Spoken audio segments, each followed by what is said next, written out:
It would hardly be possible to find a man who lived so much in his work. It is not enough to say he served zealously. No, he served with love. There, in that copying, he saw some varied and pleasant world of his own. Delight showed in his face.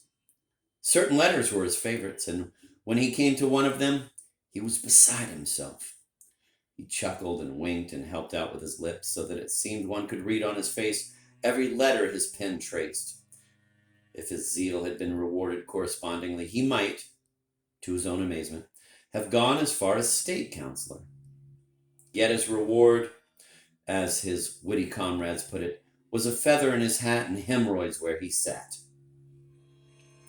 However, it was impossible to say he went entirely unnoticed. One director, being a kindly man and wishing to reward him for long service, ordered that he be given something more important than the usual copying. Namely, he was told to change an already existing document into a letter to another institution. The matter consisted merely in changing the heading and changing some verbs from first to third person. This was such a task for him that he got all in a sweat, rubbed his forehead, and finally said, "No, better let me copy something." After that, he was left copying forever. Outside this copying, nothing seemed to exist for him. He gave no thought to his clothes at all. His uniform was not green, but of some mealy orange. The collar he wore was narrow, low, so that though his neck was not long, it looked extraordinarily long protruding from this collar, as with those head-wagging plaster kittens that foreign peddlers carry about by the dozen on their heads. And there was always something stuck to his uniform, a wisp of straw or a bit of thread.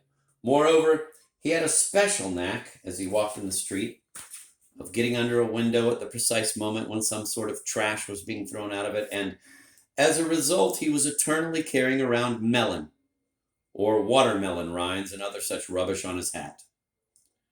Not once in his life did he ever pay attention to what was going on or happening every day in the street, which, as is known, his young fellow clerk always looks at, his pert gaze so keen that he even notices when someone on the other side of the street has the footstrap of his trousers come undone, which always provokes a sly smile on his face. But Akakievich, even if he looked at something, saw in everything his own neat lines, written in an even hand, and only when a horse's muzzle, coming out of nowhere, placed itself on his shoulder and blew real wind from its nostrils onto his cheek, only then would he notice that he was not in the middle of a line, but rather in the middle of the street. Coming home, he would sit down straightway at the table, hastily slurp up his cabbage soup and eat a piece of beef with onions, without ever noticing their taste, and he would eat it all with flies and whatever else God sent him at the time. Noticing that his stomach was full, he would get up from the table, take out a bottle of ink, and copy documents he had brought home. If there chanced to be none, he made copies especially for his own pleasure, particularly if the document was distinguished not by the beauty of its style, but by its being addressed to some new or important person.